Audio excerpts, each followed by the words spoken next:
qual o projeto da sua chapa, né?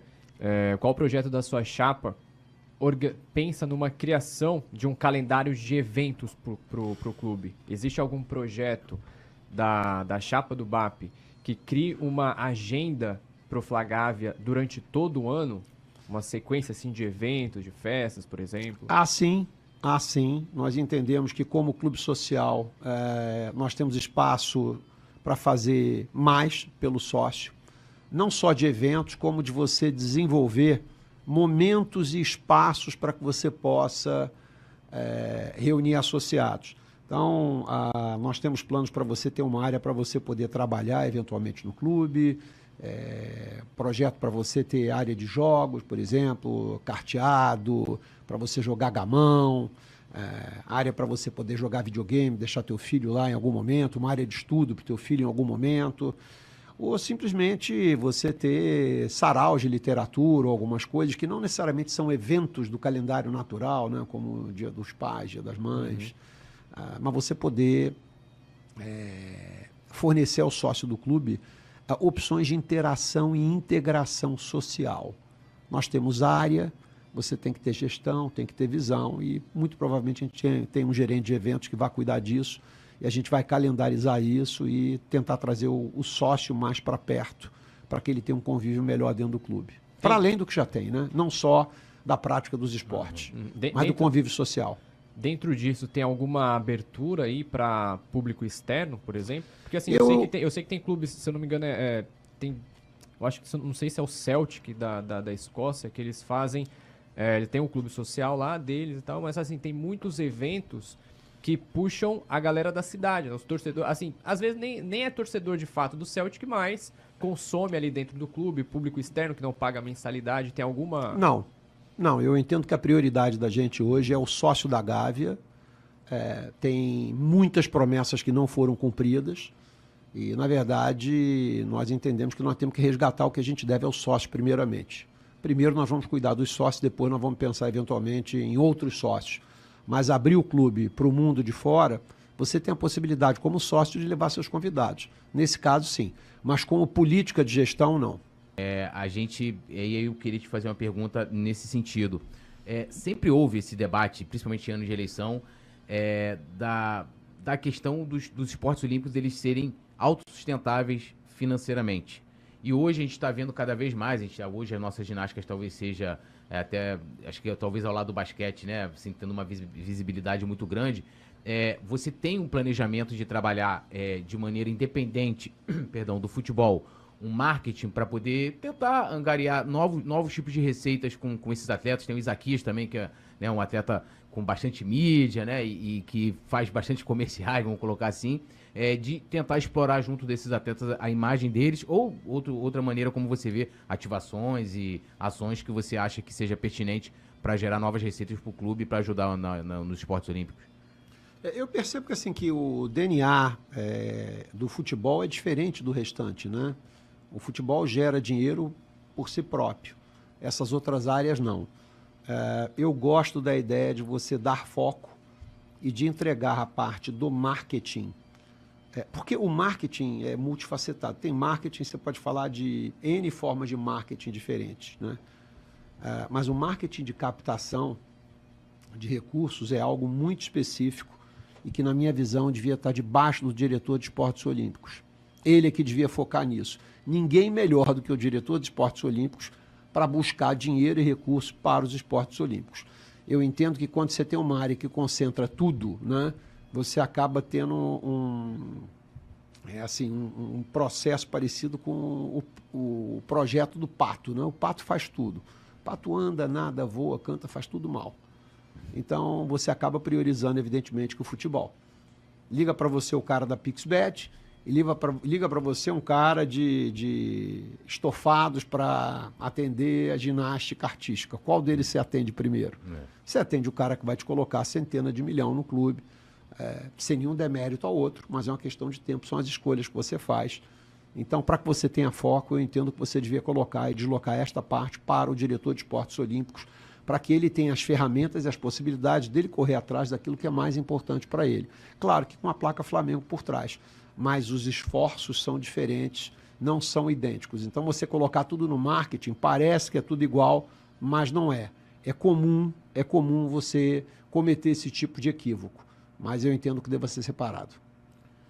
E sobre a estrutura dos esportes olímpicos na Gávea? Por exemplo, a ginástica, grande parte do treinamento da equipe de ginástica não é no clube, né?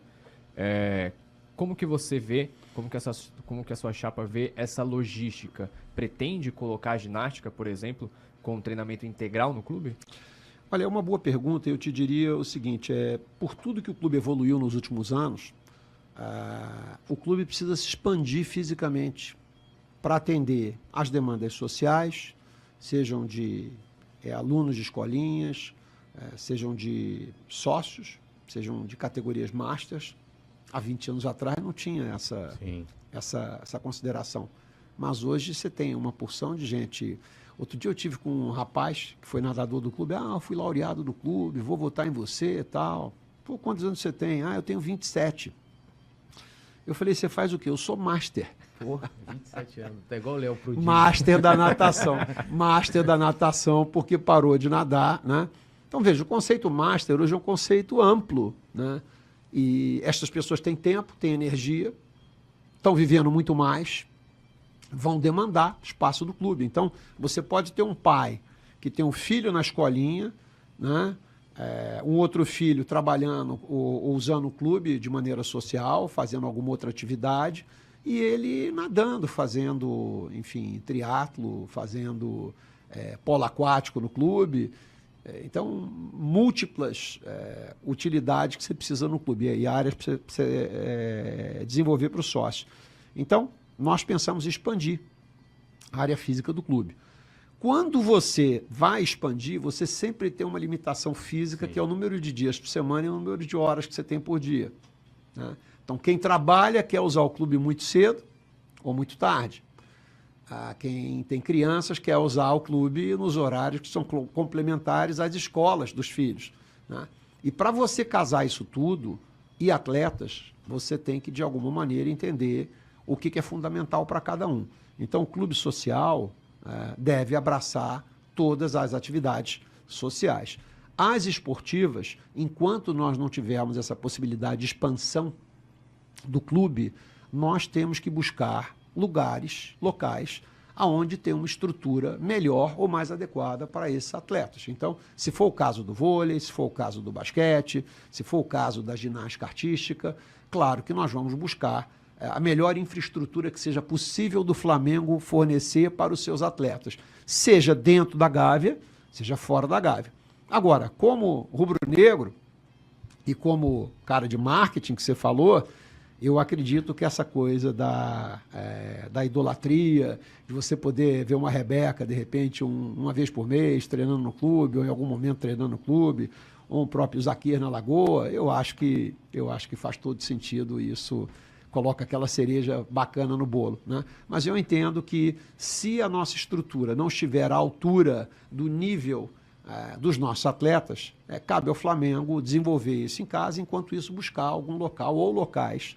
E o Flamengo já tem algumas parcerias com isso, né? Com o Exército, com Marinha, próprio com o Complexo Maria Lenk, enfim. Então o Flamengo tem utilizado isso de alguma maneira. Tem o Maracanãzinho agora, então existem algumas possibilidades que fazem com que os atletas tenham espaço e a privacidade para que eles treinem adequadamente. É mais ou menos análogo como o futebol, né? O CT está separado. Todo mundo no clube tem uma opinião e paixão por futebol, mas o futebol está distante. Nós queremos uma infraestrutura fora do clube social. Então, hoje a gente tem, não sei se 11 ou 12 campos, uma área enorme no CT. Imagina essa área desenvolvida na sede social. Não teria mais nada, tá certo? Só teria os campos de futebol. Então, esse processo de expansão física é absolutamente fundamental. E para a sede social, nós temos espaço para verticalizar a sede da gente, como grandes clubes no Brasil já fazem, né? Não estou inventando nada. Você pega o Minas, pega o Paulistano, pega o Pinheiros, pega o Praia Clube. Todos esses clubes verticalizaram algumas unidades. E aí você coloca debaixo desse prédio uma série de atividades que não precisam consumir área horizontal. E aí você pode desenvolver áreas verdes, pode voltar a ter área para você correr, para você fazer outras atividades físicas no clube, ter mais uma piscina social, que é uma demanda de alguns de partes associados, enfim. Você teria uma ordenação e uma organização melhor e mais adequada para o perfil do associado que o Flamengo tem hoje, que não é o mesmo de 10, 12 anos atrás. O associado Flamengo rejuvenesceu. Né? Há 12 anos atrás, a idade média do sócio Flamengo era de 62, 63 anos de idade. Se não me engano, agora é de 54. Se você partir do princípio que todos nós envelhecemos, aquele clube de 63 devia estar com 75 anos hoje. Se está com 50 e poucos, é porque entrou muita gente com 30 abaixo, 40 abaixo, para no mix você ter uma idade mais jovem. Que é a galera que está com filho de 10, 12, 15, que não é tão... que são os novos masters, vamos dizer assim, que estão usando o clube de uma maneira muito mais intensa, até porque o clube melhorou muito nos últimos anos. Então, você vai precisar trabalhar essa nova realidade do clube. Vai lá. Só para ver se eu entendi direito. Então, uma das ideias é fazer construções na Gávea para baixo. Uma construção, verticalizar o clube, fazer um prédio, como tem em outros clubes. Ah, tá. Fazer um prédio e aí colocar os Isso, e você libera espaço de outras coisas para expansão de áreas de atividade. Você vai ter mais espaço e mais áreas para performance esportiva dos sócios do clube. No Pinheiros, em São Paulo, é assim, né? Pinheiros em São Paulo, Paulistano, são 5 andares. Mais 7 ou 8 andares, né? Então, Inclusive tem um prédio que tem, acho que mais de uma unidade vertical, né? Uma tem uma piscina em cima, indoor, e outra tem uma quadra de basquete, se não me engano. E o orçamento do clube caberia tudo certinho. E você vai ter que fazer planos para isso. Eu entendo que, dependendo de como você faça, você conseguiria...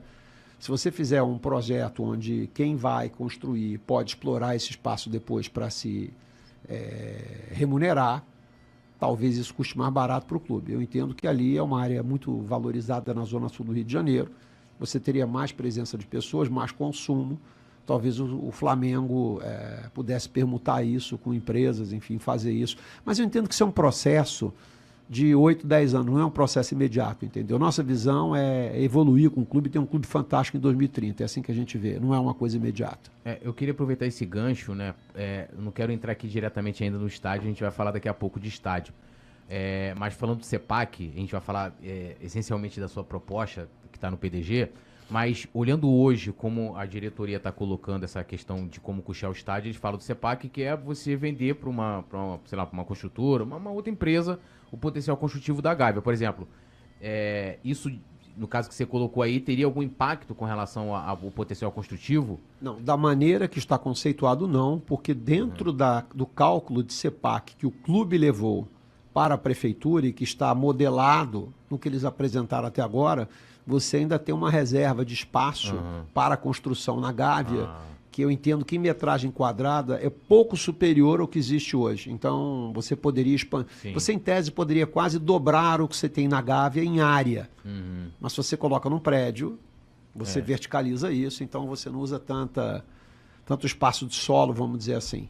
Mas eu entendo que tem uma reserva, se não me engano, de 50 mil metros quadrados. Talvez eu esteja equivocado, mas é alguma coisa nesse sentido. Mas conceitualmente é isso que eu estou dizendo. Daria para fazer de qualquer forma. Daria para fazer o que eu estou dizendo. Mesmo que o clube consiga levar adiante o projeto de vender os CEPACs. Ele pergunta aqui, BAP, sobre votação online e sobre direito a voto para sócio off-Rio e sócio torcedor a partir de um nível e prazo. E quanto tempo o plano de sócio-torcedor detalha... E quanto ao plano... E quanto ao plano de sócio-torcedor, seria um plano mais amplo de consumo rubro-negro, ou seja, ingressos, camisas, cartão, conta digital, consumo e produtos, etc. Vamos lá. Um dos pontos que está no plano da gente de longa data é a de possibilidade de voto à distância. Isso foi colocado... É absolutamente relevante em pleno século XXI, com a digitalização trazendo o mundo à palma das nossas mãos, o cara que mora no Acre e é sócio do Flamengo não poder assistir uma sessão de conselho ou votar diretamente de lá. Nós somos absolutamente favoráveis a isso. Absolutamente favoráveis a isso. Quem foi contra? Basta entender um pouco de Flamengo para saber que a gestão foi contra. A gestão não quis que se votasse de longe, que se assistisse sessão de longe. Enfim, então, nós continuamos pensando da mesma forma. Então, nós somos absolutamente favoráveis. Sobre o programa de sócios-torcedores, nós temos um programa que a gente chama de programa de sócio-torcedor e que não é um programa de venda de preferência de ingresso. Ele só cuida de venda de ingresso. E é óbvio que ele devia ser expandido para o universo de todos aqueles produtos que o Flamengo faz acordos comerciais para vender por meio de licensing, e que todos esses contratos têm a previsão de que você, sócio do clube ou sócio torcedor, possa comprar com descontos. Você não sabe, mas você tem esse direito. Mas o clube tem que trabalhar e tem que preparar uma plataforma para fazer isso. E aí não seria uma plataforma de vendas, que é o que a gente tem hoje com o programa de sócio torcedor do Flamengo. Deveria ser uma plataforma de relacionamento. Então, como você tem programas como o do Benfica, como o do River Plate, outros que são muito bons.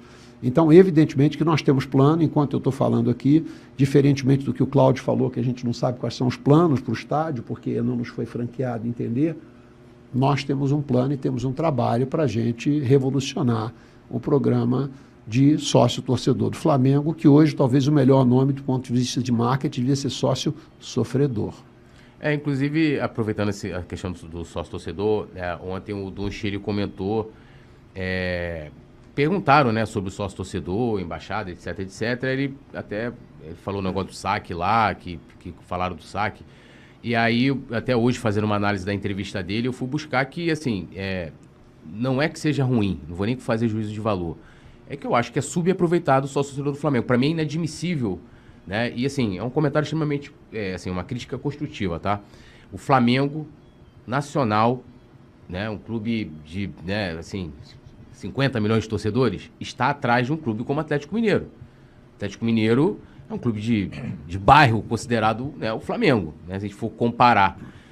O Atlético Mineiro hoje tem mais sócios do que o Flamengo.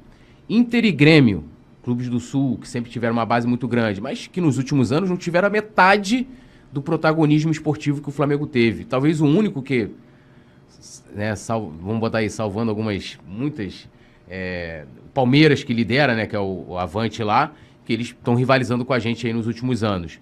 E o Flamengo está lá atrás, né? E, então eu não consigo ver que isso seja bom, por mais que o Flamengo ganhe uma receita muito grande, porque eu entendo que esteja cobrando talvez um valor, né, acima. E aí a minha pergunta é o seguinte, eu não quero saber de saque, né? Acho que isso aí acho que é o menor dos problemas hoje.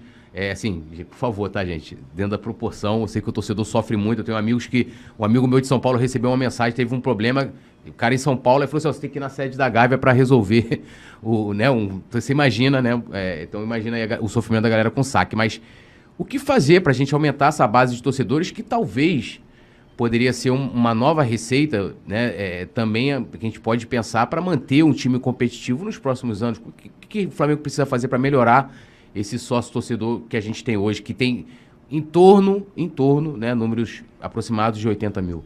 Não são 80 mil, são 50 e poucos mil, né? Eu não sei, eu vi uma matéria que... A primeira coisa é mudar.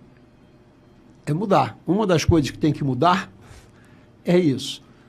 Você tem que deixar de ser uma plataforma de venda para ser uma plataforma de relacionamento. A plataforma de relacionamento é mais sofisticada, é mais cara, e o Flamengo tomou uma decisão de não investir nisso. Você tem que investir nisso. Na hora que você investir numa plataforma de relacionamento, você vai poder pendurar uma série de programas, de benefícios, de outros serviços e produtos que você pode vender e que, de alguma maneira, você traria um valor eventualmente acumulado até maior do que a contribuição que o sócio-torcedor dá no processo. Então, tem muito espaço para você melhorar e para você desenvolver a relação com os sócios-torcedores do Flamengo, crescer a base, faturar mais dinheiro. Sempre tem possibilidades e oportunidades, eu não tenho a menor dúvida disso. Aliás, eu ganhei a vida trabalhando com relacionamento, né? Eu trabalhava num negócio que todo mês você tinha que cobrar, tinha que servir um mês depois do outro. Então, era uma relação mais longeva do que casamento. A relação comercial permanente, dinâmica. O Flamengo tem que ter uma plataforma dinâmica que esteja preparado para atender essa relação com os clientes, né? E hoje a gente não consegue fazer isso por uma decisão de custo. Mas é possível? É possível. Você tem que ter visão, tem que entender como fazer, buscar as parcerias que o clube já tem, mas basicamente ativar essas parcerias em cima de uma plataforma. Se a plataforma for de venda, você não consegue ativar parcerias de relacionamento. Você tem que ter uma parceria de relacionamento, você tem que ter uma plataforma de relacionamento, melhor dizendo. E a gente vai ter. E tem que ter um bom banco de dados, né? É fundamental isso. A gente não consegue saber aqui, a gente chama, né, o LTV, que é o valor de longo prazo de um torcedor cliente. Também tem cliente, né? Sim. E aí fico pensando, quanto que o Túlio já contribuiu ou gastou com o Flamengo desde que o Flamengo existe? Não sabemos. Mas nos últimos 30 dias, 60, 90, 120, no último ano, quanto que você gastou? O Flamengo sabe disso? Seria a ideia de fazer aquele cadastro rubro-negro de novo que vocês fizeram? Com toda certeza. Com toda certeza. Esse cadastro ainda existe hoje, existe mais de 1 milhão de rubro-negros que a gente sabe quem são e a gente não interage. Mas ele existe ainda. Claro que ele sofreu um processo de deterioração com o tempo, já chegou a ter 1,3 milhão de pessoas, mas a expectativa de quem está trabalhando no plano da gente é que você tenha entre 950 e 1 milhão de dados válidos. É bastante coisa. Se você tiver 1 milhão, talvez seja 10, 15 vezes o valor de sócios torcedores que você tem hoje. Pô, interessante. Eu acho que daria para fazer só um programa só sobre isso, acho que da importância que isso tem para o Flamengo. Mas uma das coisas que chamou a atenção foi na parte em que vocês falam da criação de um comitê de conduta e também da criação de um código de conduta. Queria que você explicasse, né, como funcionaria esse comitê e esse código, e se ele também, esse código de conduta, também vai abranger até mesmo os dirigentes estatutários do Flamengo. Bom, Túlio, vamos lá. A governança de uma empresa, ela se dá para todas as áreas da empresa, não tem exceção. Então, começando pelo fim, é claro que ela se aplica também aos dirigentes. Em alguns casos, principalmente, né? Pelo que a gente tem visto ultimamente. Essa definição dos limites, elas têm que estarem atualizadas, porque o mundo muda muito rapidamente, né? Então, se você olhar tudo que mudou o mundo recentemente, o efeito de redes sociais nas vidas de todos nós, o Estatuto Flamengo não previa nada disso, não tinha internet quando o Estatuto Flamengo foi feito, quanto mais rede social. Então você precisa ter código de conduta para atletas, para os profissionais que trabalham no clube e também para os dirigentes, com toda certeza. Valeu. Vocês também falam em regras para eleições externas, né? E tendo algum dirigente da sua gestão como candidato a um cargo eletivo, ele iria permanecer na diretoria? Eu não entendi a pergunta. Aqui, ó. Isso aqui foi... como é que é, Túlio? Aqui, ó. Vocês também, Túlio fez essa... Vocês também lá colocam aqui. Que regras para eleições externas, né? Dentro dessas eleições externas de quem está fora do clube? Isso, eles seriam eleições aí, né? Municipal, nacional, eleições civis. Estadual, Entendi. Eleições para cargos políticos, eletivos normais. Certo. Vocês pensam em fazer alguma restrição, colocar algum corte, aí evitar com que esses dirigentes do clube, se eles podem participar dessas eleições civis? É uma ótima pergunta. Vamos no conceito. O Estatuto do Flamengo, ele já endereça este assunto. Sim. Só que de uma maneira que algumas pessoas entendem que isso não fica claro. Para mim está claríssimo. Talvez a gente deva, e ganhando as eleições, nós vamos endereçar esse assunto, deixar muito claro que nós não somos contra alguém que se envolva com o Flamengo se candidatar a um cargo público. Jamais enquanto ele estiver exercendo um cargo no Flamengo. O político também, em algumas situações, ele tem que cumprir o que é chamado de quarentena. Quarentena é um período pelo qual ele se desincompatibiliza de uma determinada função para poder concorrer a um outro cargo, para que não haja nenhum tipo de conflito, vamos dizer assim. No Flamengo não devia ser diferente. Então, nós entendemos dessa forma, e sendo vencedores do pleito, e eu acredito que seremos, nós vamos endereçar esse assunto para que fique muito claro, e quem estiver junto comigo vai assinar um termo nesse sentido, para que não reste dúvida de que nós estamos ali para servir o Flamengo e ninguém vai estar ali para se servir do Flamengo. Agora, uma pergunta também importante, que também está dentro dessa questão da governança, do compliance, que vocês falam lá, né, inclusive acho que é um dos primeiros tópicos, se eu não tiver enganado, é a reforma de estatuto. E vocês falam também na criação seria uma espécie de um código eleitoral, de uma reforma eleitoral. A gente está tendo vários problemas nessa eleição, e inclusive hoje vocês até soltaram nota com relação a isso, a gente vendo, né, o presidente, né, de certa forma intervindo via medida judicial de um assunto que poderia ser discutido, né, lá atrás, né, deixar para uma semana do pleito. O que vocês pensam, né, nessa questão? A gente sabe que esse seria um debate muito mais profundo, porque a gente tem os poderes do clube, que também mexem com a governança, mas olhando para o aspecto eleitoral, que tem dado muita polêmica, o que você pensa para poder alterar e melhorar, né? Acho que tem tudo a ver com a governança, a imagem do clube também, né? E uma série de situações que estão ali relacionadas diretamente ao estatuto. O Túlio, é muito simples. Você tem que coibir o abuso. O abuso do poder, o poder pelo poder, o desrespeito pelo que está escrito, pelo que foi combinado há 20, 30 anos no clube, a utilização indevida de infraestrutura do clube para eventos disfarçados de prestação de contas, quando, na verdade, são campanhas eleitorais. Na política, isso é punido severamente, né? Assim, o político não pode ir a uma inauguração de obra depois de um determinado ponto. Ah, mas eu só vou lá acenar para o povo. Não pode. Então, é muito claro para todo mundo o volume de abusos que estão acontecendo. Então, uma das primeiras coisas que nós vamos fazer é tentar ter um regramento eleitoral que seja muito claro e que traga punições e consequências. Porque alguns aspectos que já foram endereçados historicamente no estatuto do clube e nos regimentos do clube, e sempre foram respeitados, porque não havia uma punição clara, agora não estão sendo mais respeitados, estão sendo questionados. O modelo que está sendo questionado aí é o mesmo das últimas 4 eleições. Não mudou nada. E vive-se buscando pelo em ovo, uma tentativa de você melar o jogo, de tentar eventualmente ganhar o jogo fora das 4 linhas. Isso não tem a ver com o DNA nem do Flamengo, nem do clube social. Então, nós vamos endereçar esse assunto com toda certeza. E, claro, que os conselhos do clube são soberanos, deverão ter que aprovar as nossas moções, mas nós faremos sugestões específicas sobre isso, não tenha dúvida. Até porque, para a galera entender, né, quando, por exemplo, o executivo, o conselho diretor, ele pode encaminhar, né, propostas diretas, né, ao conselho deliberativo, e o conselho deliberativo, logicamente, dentro dos trâmites, tem todo um processo interno do Flamengo, né, comissões, é obrigado, né, a tramitar com essas propostas, então, mas não fica direto, não é uma vontade. E leva ao plenário. E leva ao plenário, isso aí. No de fim, mais de 2.000 conselheiros isso. Que aprovam ou não. Isso aí. Rapidinho, Léo, antes de a gente passar para o Flagávio de você falar, eu queria só, acho que é importante fazer essa pergunta. Tudo isso que vocês colocam na parte ali de compliance e governança, né, isso vai abranger todas as modalidades do clube, né? A ideia é que isso, por exemplo, o código de conduta, esse regramento, todos, futebol, esportes olímpicos... Combinado não é caro. Vai ficar muito claro o que não se pode fazer, o que se pode, como e quais são as consequências e as penalidades. Pelo menos é isso que a gente tem pensado e a gente tem debatido e que tem amadurecido nos últimos tempos. Qual dessas propostas, né, de mudança estatutária, visando a eleição, por exemplo, qual dessas propostas que você vê que são mais urgentes, que já dá para o Flamengo tentar implementar já na próxima eleição de 2027? Eu entendo que você ter respeito à Comissão Permanente Eleitoral e ao que a comissão define. É uma tolice você falar que os membros da comissão eleitoral, eles têm lado. É óbvio que tem lado. É o conselho mais qualificado do Flamengo, são 102 membros.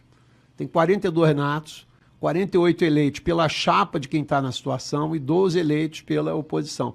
É óbvio que esses 102 membros são absolutamente politizados no clube. Os ex-presidentes de poder estão todos lá, os grandes beneméritos estão lá, os eleitos com esse mandato do presidente, 48 representantes da chapa dele estão lá. Então é óbvio que todo mundo tem lado.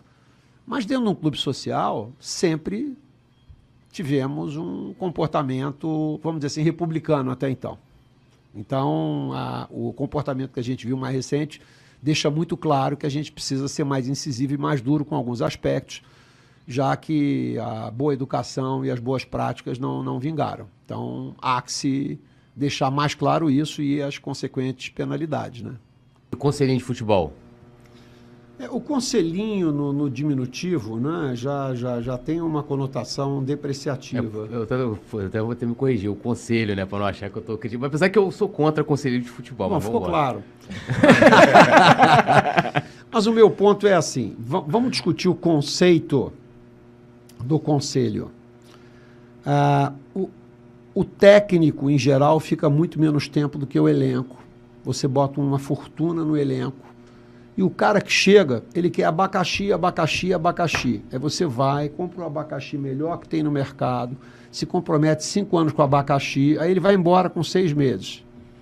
Aí chega o novo e fala, abacaxi não, manga, manga, manga, manga. Você não pode mandar embora abacaxi, você traz manga, né? O terceiro chega e fala, detesto fruta, quero feijão. você tem que ter quem diga, olha, quem escolhe atletas, quem define patrimônio é o clube. Quem faz a prova não corrige a prova. Quem escolhe e indica jogadores não contrata jogadores. Esse é o papel de um conselho dentro de um clube amador como o Flamengo. Era uma tentativa de você tentar erradicar aquela decisão que o técnico está tomando, que para ele é importante, mas na média no Flamengo ele vai ficar 130 dias em casa. Olha, acho que a média do Flamengo nos últimos 10 anos é 132 dias ou 123 dias em casa, alguma coisa assim, quer dizer, entre 4 e 4 meses e pouco que o cara fica em casa. Mas ele indica jogadores que vão ficar 4, 5 anos. Para pagar que preço?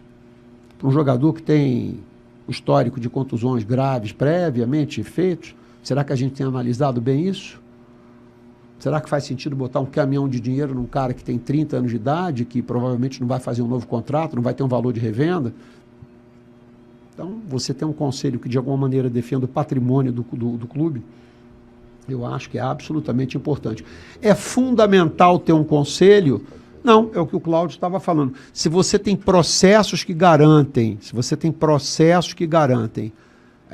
que o clube esteja protegido, você não precisa necessariamente ter um conselho. Mas quando você não tem estes processos e você quer ter a figura do vice-presidente amador, que tenta se meter em absolutamente tudo no futebol e que nunca é responsável pelas consequências, pelo que dá errado, o conselho faz um papel fundamental. Mas se você tem processos que protegem o clube, talvez o conselho não seja necessário. Enfim. Então a tendência é que não teria... O tema é governança do futebol. O tema é governança. Governança no futebol. Eu acho que esse é o termo. Assim, e é curioso, você, numa empresa, eu posso pegar a minha empresa, você sabe quem é o presidente, né? Eu sou o presidente. Você procurar na internet vai descobrir quem é o diretor financeiro. Mas você não sabe quem são os conselheiros da minha empresa. O conselheiro não é um papel que tem que ter destaque, representatividade, falar com a imprensa. O conselheiro está lá para dar ideias. E fazer perguntas desconfortáveis. Exato. Deixar o corpo executivo desconfortável e exigir o máximo deles. Indicar caminhos. Quando as pessoas pensam em conselho, esse é o papel do conselho. Se o BAP estivesse montando um conselho no Flamengo agora, se ele vier me convidar para ser vice-presidente, e ele dissesse, Cláudio, vou te convidar para ser vice-presidente aqui, de alguma coisa, vai ter que se dedicar aqui. Eu ia dizer, não posso. Para você contar com as melhores pessoas para o seu conselho... Tem chance de ser. Tem chance de ser. Tá vendo? O próximo VP de futebol. Vai nesse modelo. Eu não poderia fazer, eu não posso. É uma questão de... Se você quer ter um bom conselheiro na sua empresa, você não pode ter uma pessoa que interfira no dia a dia, porque ele tem outras coisas para fazer, né? Ele é executivo de uma outra empresa. Entende? Então, eu acho que... Quando a gente fala aqui do conselho bom não é fácil de mudar. A questão é ter uma governança com pessoas capazes de indicar caminhos, desafiar, conflitar, né, apoiar, medir. Isso tem que acontecer em todos os departamentos do clube, não é só no futebol, efetivamente, mas é preciso, como a gente comentou aqui, na execução de uma atividade fim, profissionais. Em cima deles, profissionais capazes de contratar esses profissionais. É isso. Assim... Vamos ver o que vem aí. Não, essa pergunta até fica sem sentido, porque eu entendi que o papel hoje do dirigente estatutário, ele vai ter um peso menor, né, ali no dia a dia. Mas eu faria essa pergunta de qualquer forma. Qual critério terá... porque, assim, eu vejo que algumas pastas, talvez o futebol não, mas... eu não sei, esportes olímpicos, de repente, o patrimônio que a gente vai ter, essa empreitada toda com o estádio, então, de repente, uma pessoa, não sei nem que seja para ser uma relações públicas, não sei, mas assim, qual critério que o BAP tem na sua cabeça, que você vê, que você imagina, para escolher os seus vice-presidentes, tirando a questão do tempo? É o mesmo para toda e qualquer pasta. Eu discordo quando você fala assim, esporte amador. Tem nada de amador em esporte de alta performance. O cara que vai disputar uma Olimpíada, o cara que trabalha 12, 15 horas por dia, treina 10 anos para brigar por aquilo ali, não tem nada de amador nisso. Tem que ter dinheiro por trás suportando o cara, não tem nada de amador. Eu entendo que a gente vai trabalhar para profissionalizar tudo que potencialize todos os esportes. O Flamengo não vai entrar em campo para participar de absolutamente nada. Se a gente tiver uma equipe de cuspe à distância, ela tem que entrar em campo para vencer. Caiaque na piscina, tem que entrar em campo para vencer. O que a gente se envolver, nós vamos trabalhar para que a gente entre para vencer. Nem sempre você vai ganhar tudo na vida. É natural. Mas a gente não vai entrar para participar em nada. Então, dentro desse contexto, Túlio, você ter gestão profissional em absolutamente todas as áreas é fundamental. Mas você está certo. O profissionalismo que o Cláudio estava falando em patrimônio não é o mesmo do remo, não é o mesmo esportes olímpicos, não é o mesmo em finanças, não é o mesmo futebol. Mas o fio condutor é de você ter uma pessoa que tem experiência, conhecimento de mercado e que pode aconselhar o Flamengo de uma maneira multifacetada, porque são várias variáveis que influenciam uma decisão importante para o clube. Para que lado a gente deve ir? Até que ponto a inteligência artificial vai ter um papel importante em esporte daqui a 10 anos? Tem gente que nada do esporte vai passar ao largo de inteligência artificial e tem outras pessoas que dizem que isso é uma onda que daqui a pouco isso passa. Qual é a resposta disso? Nós não sabemos, mas nós temos que ter uma equipe que saiba discutir esse assunto. O Cláudio não é um especialista nisso, mas é um cara que tem uma formação excepcional, é um cara que tem uma carreira brilhante, um executivo reconhecido de sucesso. A opinião do Cláudio num assunto desse importa, seja porque ele tem uma opinião abalizada, seja porque ele conhece um amigo que é especialista nisso e assim sucessivamente. Então, esse processo de você ter um conselho de altíssimo nível que enxerga o Flamengo de uma visão íntegra não no sentido de ser correta, mas de inteira, vai ser fundamental para toda e qualquer área, não vai haver exceção. Isso aí é interessante, a gente fala de profissionalismo. Como é que é formado um conselho de uma empresa? Você não tem, na minha empresa, eu não tenho um conselheiro de finanças, o conselheiro de administração, de futebol, o conselheiro de marketing, não. Na minha empresa foram chamadas pessoas com competência, conhecimento amplo de negócios, visão holística do segmento, do macroeconômico, do micro, e todo mundo opina sobre tudo. Porque é assim que se forma um conselho. Que divide experiência. Divide experiência. Que é importante. Lógico, e dessa forma contribui e amplia o horizonte de todos. Então, assim, é dessa forma que a gente enxerga a governança no Flamengo. Um grupo de pessoas qualificadas, competentes, complementares. Uma pode ser advogado, pode ser engenheiro, pode ser matemático, outra pode ser... Não importa. Mas capazes de ter visões complementares e abrangentes sobre todos os assuntos. E quem tem que trabalhar mesmo no seu dia a dia, executando a partir das métricas, do plano, do orçamento aprovado do clube, são os profissionais. Eu tenho uma pergunta que eu acho que é extremamente importante de fazer, antes da gente terminar, a penúltima aqui, que é a questão das relações externas. Eu lembro, para mostrar que eu tenho boa memória, 2018, escritório do Landim, lá em Botafogo. Um dos primeiros nomes a falar naquele, vamos dizer, mini lançamento de chapa foi o Márcio Braga, e ele levantou justamente essa bola naquela reunião, falando que o Flamengo teria que ter uma atenção especial para as relações externas. Eu vi ali, você se dedicou, e uma vez até conversando com você, já comentei isso algumas vezes em algumas transmissões, não é para fazer média nem nada, só falando que você me contou alguns detalhes do trabalho que se fazia ali, e que acredito eu, e aí é achismo porque eu nunca conversei nem com o Braz, nem com o Diogo Lemos, nem com ninguém, nem com o Spindle. Porque quando você sai em 2021, por mais que eles tenham nomeado um vice-presidente, o futebol pediu para poder também colocar isso sob o seu guarda-chuva. Então, eu acho que o futebol, até pela questão da dedicação que envolve o futebol, não tem como ficar lidando com isso, pelo menos dentro daquilo que você me falou. Tipo, você pegava lá o calendário, estudava aquilo, tipo, o Flamengo não joga 3 horas da tarde em Moça Bonita, mas você não vai ver isso na semana do jogo. Você já vai ver isso quando você lança o calendário. Como é que você está vendo essa questão? Se isso, na sua gestão em caso de vitória, vai ser tocado por um profissional, ou você vai ter um vice-presidente extremamente dedicado a isso, ou vai deixar isso no futebol como está hoje? Como é que o BAP vê, e até mesmo dentro da sua experiência também na pasta? Fruto da minha experiência na pasta, você tem que ser um profissional dedicado 24/7 dentro do futebol, e ligado ao vice-presidente de relações externas ou à parte de relações externas, porque quando você fala de relações externas, né, o Flamengo interage com autoridades estaduais, municipais, federais, com órgãos de justiça, enfim, então você tem um relacionamento que é institucional e você tem um relacionamento que é operacional ligado aos esportes que você está ligado, seja basquete, seja remo, seja futebol. Você tem que ter uma pessoa dedicada a fazer isso o tempo inteiro, não tenho a menor dúvida.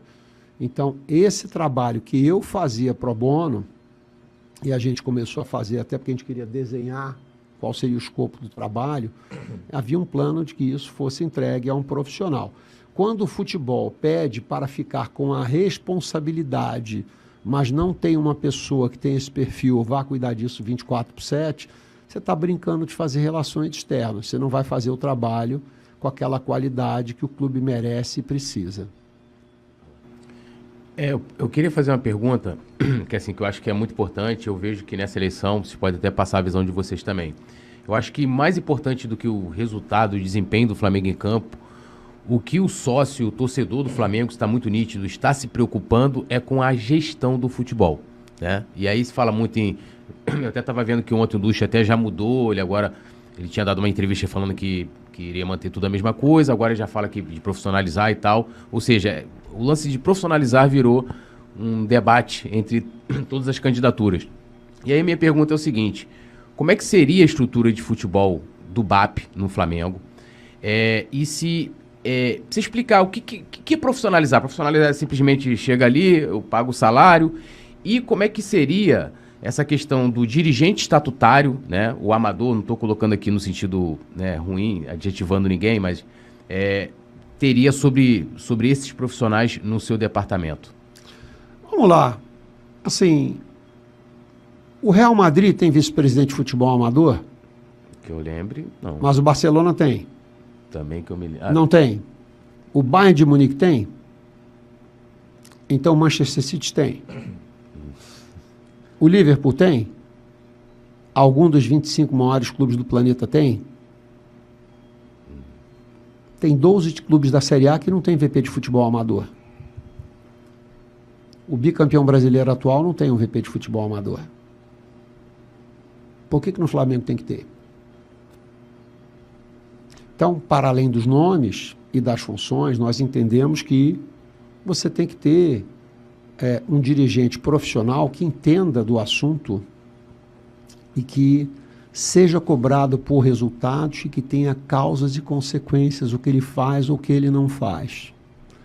Num regime amador, quando as coisas dão erradas, não necessariamente o vice-presidente amador paga a conta.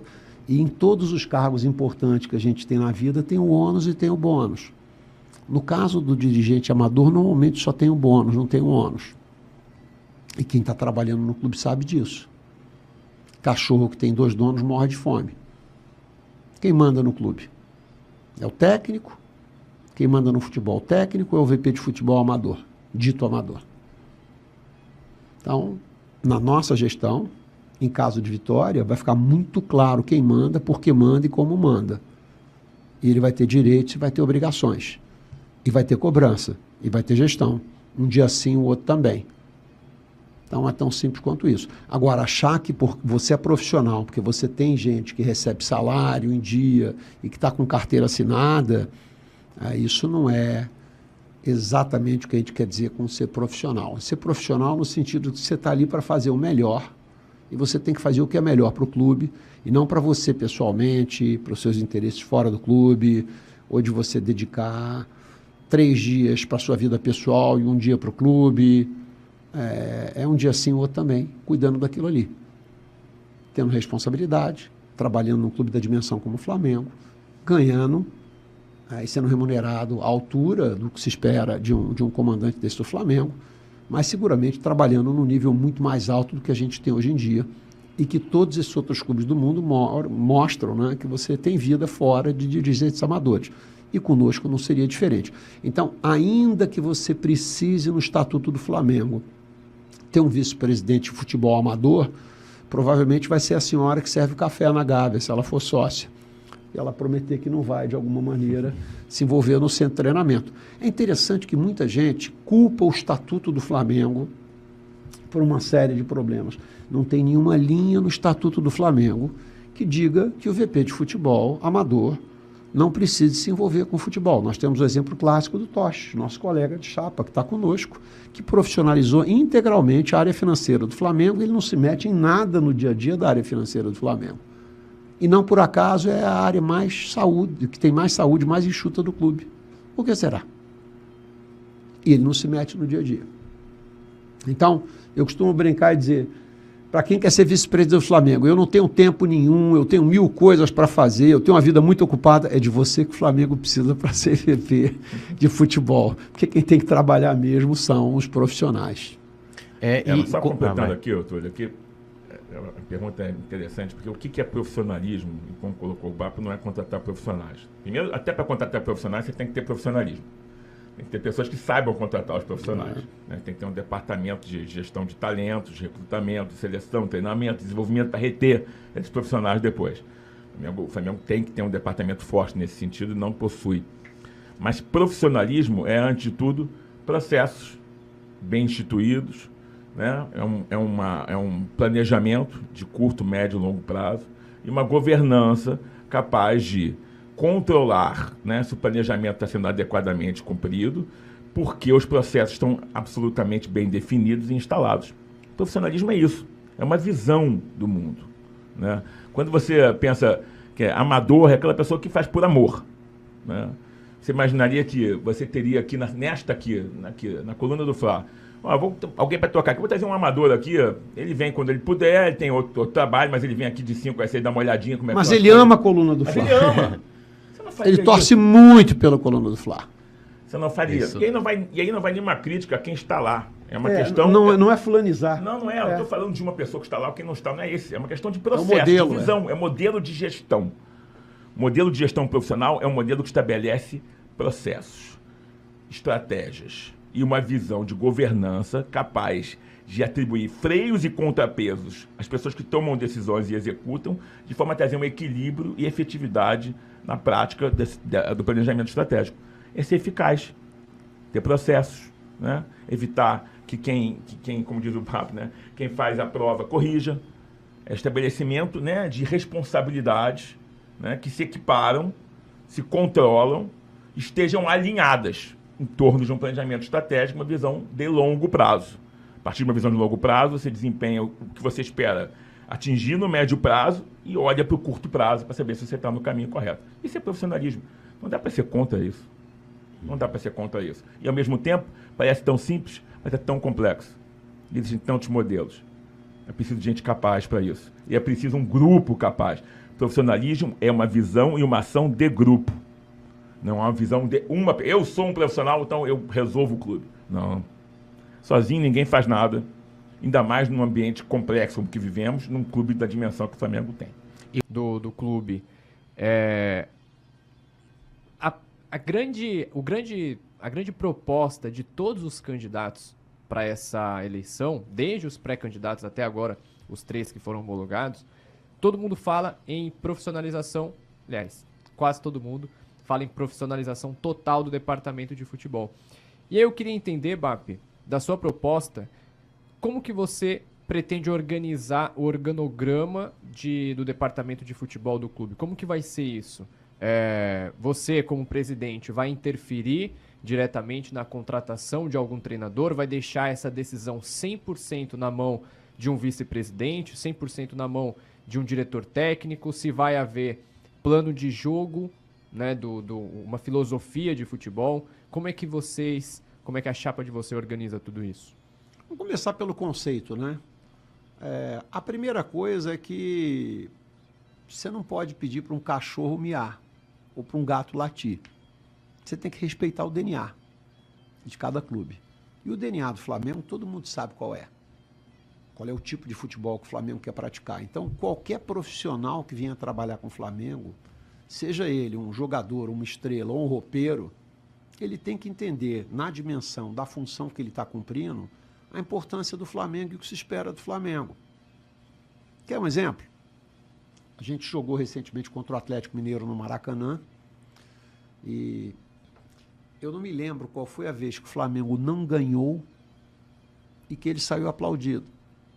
A torcida aplaudiu o Flamengo empatando com o Atlético Mineiro em casa, pelo Brasileiro, há pouco tempo atrás, porque reconheceram a raça, a dedicação, a intensidade com que o time jogou. Então,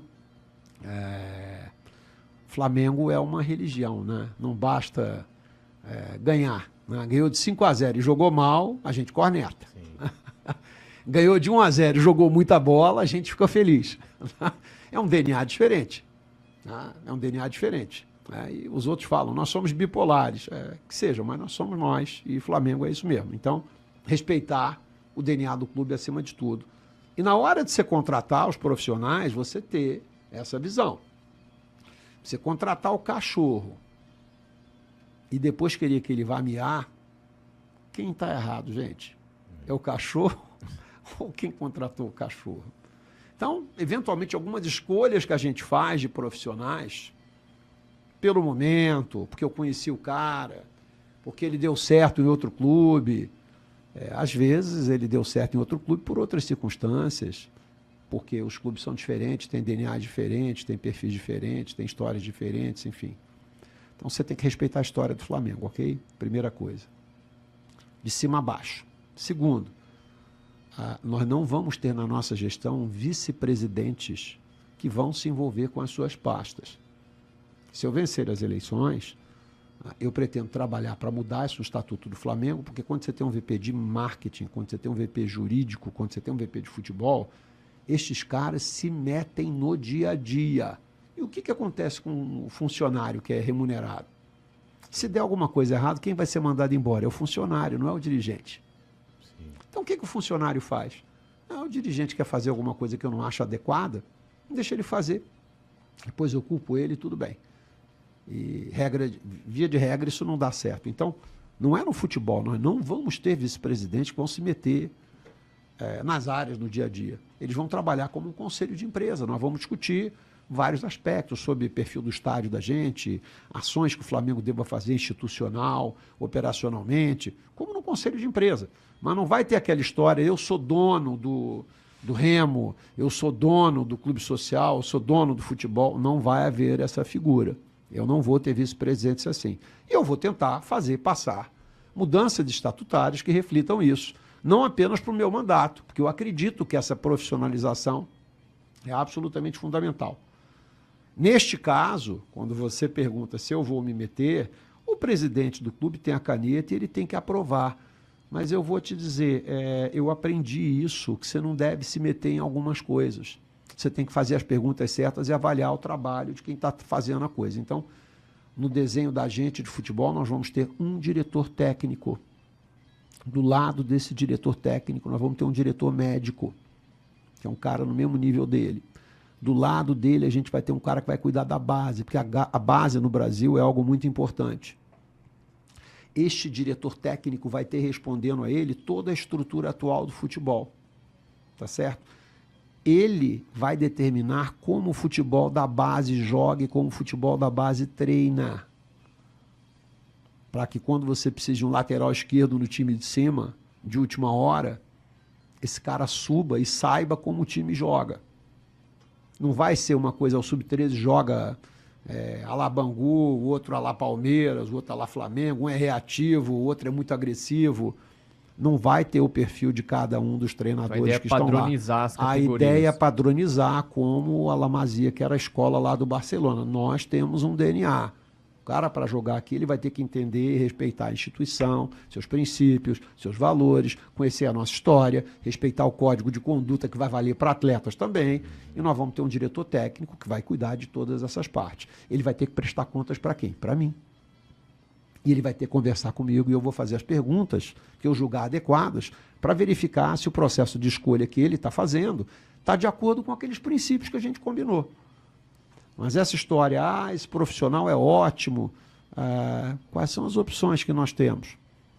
Por que você acredita que esse profissional está preparado, está capacitado? É muito comum em empresa, eu fui presidente de empresa há muitos anos, todos os candidatos que iam ser contratados a partir de um determinado cargo de diretor para cima na empresa, diretor para cima, antes de ser finalizado, ele tinha uma entrevista comigo. Basicamente, você não está qualificando o indivíduo nessa altura do campeonato, né? Porque ele já foi qualificado por todas as instâncias prévias. Você está desqualificando.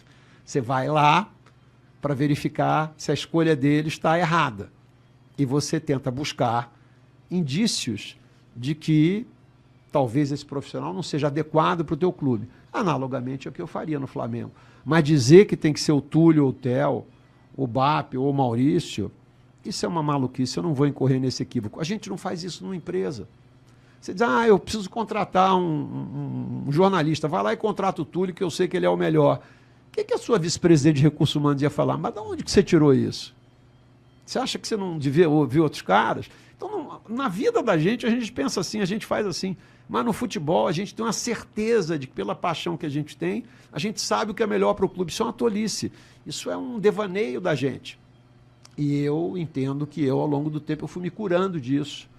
E uma das razões de pensar diferente de alguns amigos de outrora, né, é de perceber que, olha, é um equívoco fantástico isso. Você vê 10 minutos de televisão de um jogo e achar que você descobriu o técnico, o melhor jogador para o teu clube. Quando você vê o processo de avaliação que os profissionais fazem, você fica envergonhado. Você fala, pô, como eu sou ridículo. Eu acho que sei muito. O cara, eu vejo 3 partidas do cara no Brasileiro, vejo 2 melhores momentos, eu acho que o cara é fantástico. O cara vê 3 anos da vida do cara dentro, fora de campo, ficha médica, performance, no início do jogo, no meio do jogo, no fim do jogo, quando ele está jogando num time que é reativo, quando ele está jogando num time que é muito ativo. Aí você fica vendo, pô, eu não entendo merda nenhuma disso, eu não sei nada disso. Eu acho que entendo, como a maioria dos torcedores. E aí a paixão fala mais alto. Então, na tua pergunta, eu vou me envolver no processo de definição do profissional que vai estar lá, mas do profissional em si, vou cometer outros erros, esse eu não vou cometer. Então, pelo que eu entendi, o organograma ficaria, o departamento de futebol ficaria sob comando ali do diretor técnico. Isso. E junto ao diretor técnico teria o diretor médico e o diretor de base. Isso. Esses 3 seriam, assim, vamos dizer, os cabeças do departamento de futebol. Isso. Sob a sua supervisão e a função do vice de futebol. Não vai ter vice de futebol, como eu te falei. Não vai ter vice de futebol. Vai ficar tudo na mão do diretor técnico e, é claro, você supervisionando. E se o cara disser, eu vou ser vice de futebol, você não vai trabalhar comigo. Não vai ter vice de futebol, que vai chegar lá 1 vez por semana, 2 vezes por semana, entendeu? Para aparecer para viajar com o time, não vai ter. Vai ter um diretor técnico que ele vai ser responsável por absolutamente tudo. Um cara que vai viver o futebol do Flamengo 24/7. Vai entender a dimensão, vai entender os desafios, tem que beber, né, da nossa tradição, do nosso DNA, e ele é que vai cuidar do futebol do Flamengo. Precisa ser rubro-negro? Não. Precisa ser rubro-negro, precisa entender. Precisa ter as qualidades que a gente julga adequadas e necessárias para cumprir esse papel. É isso. Uma pergunta do Yuri Reis, que é membro do canal do Coluna do Fla. Ele é psicólogo, torcedor do Flamengo lá de Salvador, na Bahia. Ele colocou boa tarde, BAP, boa tarde, Cláudio. Eu gostaria de saber sobre o aspecto mental no futebol. Em caso de uma vitória eleitoral, qual a visão de vocês sobre a psicologia no contexto do futebol profissional e se seria possível de existir um departamento de saúde mental, de preparação psicológica como integrante do departamento de futebol, haja vista que a atual gestão não consegue enxergar a devida importância da psicologia no esporte? Bom, vamos começar pelo final. Eu entendo que é incorreta a conclusão de que quem está lá não percebe a relevância. Eles não acreditam. É diferente. É como acreditar em Deus ou não acreditar, eles não acreditam nisso. É essa a razão. Eu acredito que aspectos mentais são absolutamente fundamentais na vida. Fazendo o que eu fiz. Eu fui executivo de empresa, trabalhando 15 horas por dia, numa pressão brutal. Para além da competência, você tem que ter resiliência emocional para saber enfrentar momentos difíceis. Então, muitas vezes, o equilíbrio emocional é mais importante do que aspectos técnicos na vida. Isso vale para um jogador de futebol, vale para um executivo, né? Quantas vezes na vida, você vai ficando mais velho, a única vantagem de envelhecer é a experiência, né, que você tem, não tem nenhuma outra. Você começa a ver que a forma como você faz as coisas, às vezes, é muito mais importante do que você está fazendo. Você tem que ter inteligência emocional, tem que ter equilíbrio emocional, tem que ter autocontrole. E com o jogador, isso não é diferente. Isso não é diferente. Então, eu acredito em preparação mental. Sem ser um especialista da área, eu diria que num processo de formação de ser humano e de atletas, você precisa ter um acompanhamento psicológico mais forte, sem ser um especialista. Quando você vai falar de jogadores profissionais, que já são de adultos, eu acho que você tem que pensar mais num coach, A diferença é que o psicólogo, pelo que os entendidos dizem, eles olham para trás na tua vida para tentar entender as causas daqueles problemas que você tem e fazer você lidar com eles de uma maneira madura e equilibrada. O coach é o cara que chega e fala, Cláudio, então, você fez tudo o que você fez na tua vida agora, o que você vai fazer para ser presidente da bolsa mais importante que vem aí da América Latina, da nova bolsa? Quais são os seus objetivos esse ano? O que você vai fazer diferente esse ano do que o Cláudio, excepcional profissional, fez o ano passado? Qual vai ser o seu próximo passo? Você fez 40 gols, Pedro? Você quer fazer 50 gols? Você quer ser titular da seleção brasileira? Quero. O que você vai fazer para ser titular da seleção brasileira? Você pegar um Gabigol e dizer, vem cá, quantos gols você vai fazer ano que vem com a perna direita? Como é que você vai se desenvolver? O que você vai fazer a mais? E aí eu entendo que o que é importante nesse cenário para o Cláudio pode não ser o ideal para o BAP. Mas eu tenho certeza, se tirarem mais do Cláudio, mais do BAP, mais do Bruno Henrique, mais do Gabigol e mais do Arrascaeta, o todo vai ganhar muito mais. Eu acredito nisso como algo fundamental. Você vê nas Olimpíadas agora vários esportes onde nunca, eu acho que numa Olimpíada, tantos favoritos perderam. Nunca. Por quê? Acabaram ganhando os que tinham mais preparo mental. Então, acredito que preparo mental na vida em geral e no esporte em particular é absolutamente fundamental. Não é só no futebol, em todos os esportes. Então, eu espero investir nisso como uma das características que um dos capacitadores das equipes profissionais do Flamengo para buscar resultados melhores. Eu tenho certeza que isso é importante. Você, só para fechar, né? Você citou que o pessoal da gestão agora não acredita. Você, porém, acredita e pretende fazer, investir mais tempo e espaço, vamos dizer assim, do Flamengo para essa questão mental.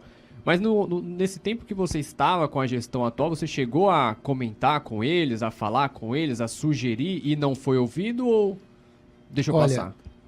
As discussões do Conselho do Futebol endereçavam todos esses aspectos.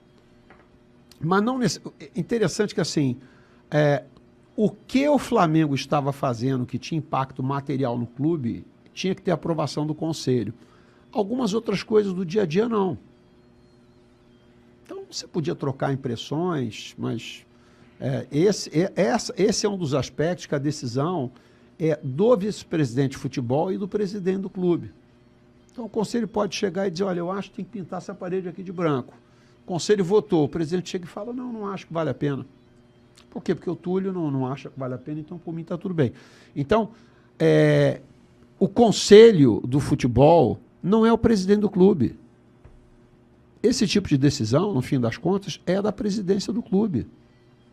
É um regime presidencialista. A caneta que tem a tinta para decidir isso é do presidente. Então, quando o presidente não acredita ou não quer, esse tipo de coisa não vai acontecer de jeito nenhum. Se o presidente do clube quiser, vai acontecer. Com quem está lá, sem estar lá, quem está lá, quem não está lá, ou apesar de quem está lá. Vai acontecer. Mas o BAP sugeriu? Tocou no assunto? Não só eu, como outras pessoas. Foi assunto discutido com o pessoal de área médica, porque, na verdade, nesse assunto eu sou um palpiteiro, certo? Eu tenho opinião a respeito disso, mas eu não sou um profissional disso. Mas você acaba discutindo com gente que está há 20, 30 anos em futebol, você acaba discutindo com médico, então não necessariamente, com técnico que está há 40 anos no futebol, não necessariamente eles acreditam que isso seja uma alternativa razoável. Tem argumentos prós e tem argumentos contras. De tudo que eu ouvi, eu continuo acreditando, sendo um leigo no assunto, que eu entendo que é mais importante ter o termo não é acompanhamento, eu acho que a palavra correta, Cláudio, seria suporte emocional para determinados momentos mais complexos. E uma coisa interessante que assim, o torcedor acha que o jogador não tem vida, que ele é um robô, que ele está parado lá, uma hora ele entra em campo, e na hora que ele entra em campo tem aspectos emocionais que influenciam a vida dele. Influencia a vida dele a relação com o pai, com mãe, com o filho, se a mãe está com saúde, se o filho está com problema na escola, se o casamento dele está bom ou não está bom. E aí, no meio disso tudo, o cara tem que entrar em campo e tem que performar. Né? Muitas vezes, quando você está com uma dor, né, você toma uma injeção no joelho para poder entrar em campo. E quando o cara está se sentindo mal emocionalmente, o que ele toma? Quem é que ajuda ele nesse sentido? Não tem dias que a gente acorda e a gente sente, pô, hoje eu não estou num dia legal. E ele do lado está lá, saltitante, feliz, tudo ótimo. O pau que dá em João não dá em Maria. Então é evidente que você tem que ter abordagens diferentes com seres humanos diferentes. E quem está lá acha que cumpre esse papel. Tem muita gente que diz, quem cumpre esse papel é o auxiliar do técnico e o técnico. Você pega um técnico como o Diniz, para falar de um nome, o Diniz cumpre esse papel. Porque o Diniz tem formação de psicólogo. Então ele fazia um acompanhamento. Mas é interessante que ele e o Diniz não tinham psicólogo para fazer esse trabalho lá. Talvez porque ele acreditasse que ele cumprisse esse papel. Né? Então, entendo que o mais importante é você ter gente que cumpra esse papel. Não necessariamente você precisar ter um psicólogo ali, mas tem que ter gente que cumpra esse papel e que entenda que, olha, que somos humanos e que a realidade da vida e do momento, das circunstâncias, afetam um João diferente de Pedro, né? Então, o perfil, né, que seria até tá na nossa pauta também, que acho que você já deixou bem claro, porque até numa análise comparativa, por exemplo, com o Dunche, a gente não teve oportunidade de perguntar, mas pelo menos do que eu ouvi ele colocando na imprensa, é que o diretor técnico dele, que me parece que vai ser o Diego Ribas, teria esse papel mais de campo, que seria um cara ali para lidar com o vestiário, o jogador, o técnico, comissão técnica e tal. É um gerente de futebol. Quase isso. Não é um diretor técnico. O seu já seria um cara do operacional, do Tudo. estrutural, de que seria tudo. Abranger tudo ali. Isso. Como todos os 26 clubes no planeta que são maiores que o Flamengo em faturamento. Todos eles têm essa estrutura. Não estou inventando nada, hein? Não estou inventando nada. Então esse diretor ele cuidaria da parte técnica, da parte de acompanhar o desenvolvimento da base junto com o diretor de base. Sim. E também, se houvesse, por exemplo, algum caso de indisciplina, quem iria agir seria esse diretor técnico. Depende, porque quando você tem um código de conduta, às vezes está muito claramente definido quem vai tomar a atitude. Mas, no fim das contas, ele pode ter uma palavra final, e eu acho como diretor técnico, dependendo da gravidade do problema, ele deveria ser consultado. E eu também espero que ele haja em consonância com o código de conduta do clube. Se o código de conduta do clube manda multar na situação A, eu espero que ele não passe mão na cabeça de ninguém, porque ele é diretor técnico. Talvez ele não seja o cara adequado. Ainda daqui a pouco está dando a hora do BAP. Ainda nessa questão de negociação de jogadores e tal, o Flamengo ele chegou, nesse ano de 2024, ele fez altos investimentos, né? Comprou terreno, comprou jogador à vista, teve também a contratação mais cara da história do clube. Então, automaticamente, o Flamengo ele não está com a mesma saúde financeira para 2025, para investimento no elenco, né? E é um orçamento que vai ser reduzido para 2025, muito provavelmente. Já rola essa conversa internamente na sua chapa? Já tem... Já rola uma discussão sobre como que vai ser o perfil de contratação, se vai ser aquela contratação com valor mais elevado, aquele medalhão, ou se vai ser buscar jogador com custo-benefício melhor, que jogue bem e seja mais barato. Como que está esse diálogo aí? O projeto de montagem de elenco ele está a pleno vapor. Nós não vamos começar a trabalhar se a gente ganhar a eleição. Isso está tudo sendo feito enquanto nós estamos conversando aqui já há algum tempo. Está sendo desenvolvido. Essa consideração em relação à situação econômica e financeira do Flamengo, nós já sabíamos há 2, 3 meses que a irresponsabilidade que estava sendo implementada no terceiro trimestre, apesar de negada, os números do final do trimestre demonstraram inequivocamente que o Flamengo saiu de 48 milhões de endividamento para quase 400 em um trimestre. Como na vida da gente. Eu posso comprar tudo? Não posso comprar tudo ao mesmo tempo. Quando você compra tudo ao mesmo tempo e algumas coisas não dão certo, não dão retorno que você imaginava, a tua situação fica mais complexa.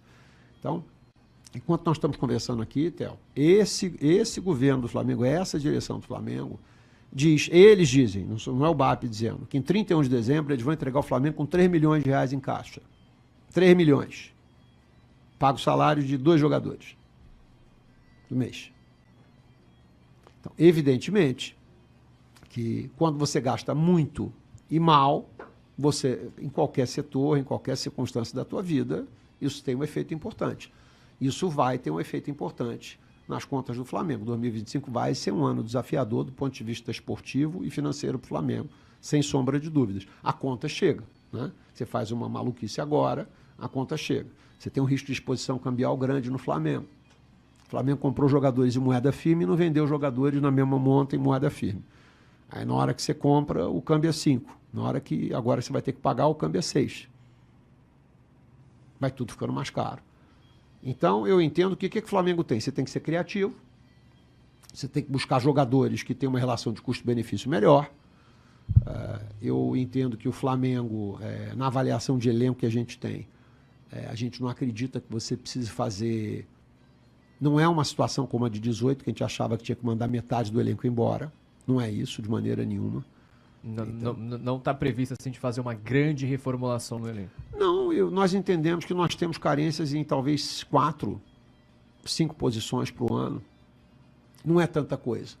Agora, se você vai contratar 4 jogadores de 20 milhões de euros, ano que vem não dá. Mas dependendo de como você vai pagar, o Flamengo ainda é uma placa importante. O Flamengo é cumpridor de todas as suas obrigações. Você vai conversar com os agentes dos atletas, o único clube na América do Sul que não deve absolutamente nada para a gente nenhum é o Flamengo. A gente paga todo mundo rigorosamente em dia. Eu entendo que no momento que você tenha um certo desconforto, né, esses caras vão, de alguma maneira, te ajudar, de alguma forma, pela credibilidade que o Flamengo construiu. Porque às vezes não é só ter o dinheiro, né? Às vezes ter palavra no mercado vale tanto quanto você ter dinheiro. Né? O Flamengo, durante muito tempo, teve dinheiro e palavra. O Flamengo vai chegar no início do ano, talvez com mais palavra do que dinheiro. Mas vale pelo histórico recente da gente. E eu entendo que pelo nível de relacionamento que pessoas que estão comigo, caso a gente ganhe as eleições, nós vamos conseguir ser criativos e buscar alternativas para trazer esses atletas para o Flamengo. Agora, mas medalhões, tal. Às vezes você paga, vamos ver assim, medalhão, né? Quanto o João Arias custou para o Fluminense? Pouquíssimo, acho que foi 3, 4 milhões de reais. Muito pouco. Então, se a gente trouxesse um João Arias para o Flamengo agora, eu ia dizer, pô, estão trazendo um jogador de quinta categoria. Ou no futebol, o valor que você paga pelo atleta não se traduz necessariamente na bola que ele joga. Certo? Às vezes você paga muito no jogador e ele não rende o que você esperava. Às vezes leva tempo para ele render. Então, o futebol é caprichoso nesses aspectos, né? Eu entendo que a gente tem que ser muito assertivo e fazer boas contratações, trabalhar de uma maneira muito focada e muito profissional, com o scout adequado e tal.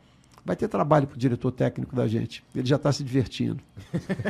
Já está negociando com o jogador? Não falei que ele está negociando. São suas palavras essas. Não ganhamos nada, como é que ele vai negociar? Bobap, no seu plano de governo você coloca o seguinte, né? De que promete melhorar a margem operacional do Maracanã em 50%. E aí eu não entendo se é a margem operacional da operação, porque a gente tem uma operação, inclusive, hoje, que é uma das mais caras, talvez. E uma coisa que eu não entendo, por exemplo, se você vai ter o estádio por 20 anos, porque, por exemplo, ao invés de você continuar alugando o gradil, você não compra. Tem umas coisas, eu não entendo, né? Às vezes pode ser mais vantajoso continuar alugando, né? Segurança, papapá. Isso aqui se refere à operação a reduzir o custo ou é o lucro que vocês vislumbrem em aumentar? O lucro não, perdão, a receita. O que seria isso aqui? Esse aqui de melhorar essa margem operacional de 50% do Maracanã? Vamos lá, Túlio. Hoje, de cada R$100 que o Flamengo fatura no Maracanã, ele leva para casa 31. Caraca. De cada R$100 que o Palmeiras fatura no Allianz Arena, ele leva 72 para casa. Cada R$100 que a gente fatura no Mané Garrincha, a gente leva 62 para casa. Ou seja, Maracanã é dos estádios mais caros do Brasil para você operar. Então não tem a menor dúvida que tem espaço para você melhorar a margem operacional do Maracanã. Ela não devia ser 30, ela devia ser perto de 50. Aí você vai falar, pô, você está sendo modesto. Por que não é 72? Porque São Paulo não tem gratuidade, não tem meia entrada, não tem nada disso no estado de São Paulo. Então, operar no Rio de Janeiro custa pelo menos 10 pontos percentuais mais caros que São Paulo. Então, se o Maracanã fosse um estádio moderno, talvez a gente conseguisse tirar os 60%, 61%, chegar parecido ao que tem o Mané Garrincha. Que seria excepcional, né? É basicamente você ter o mesmo número de jogos e dobrar o dinheiro que você ganharia no estádio no ano.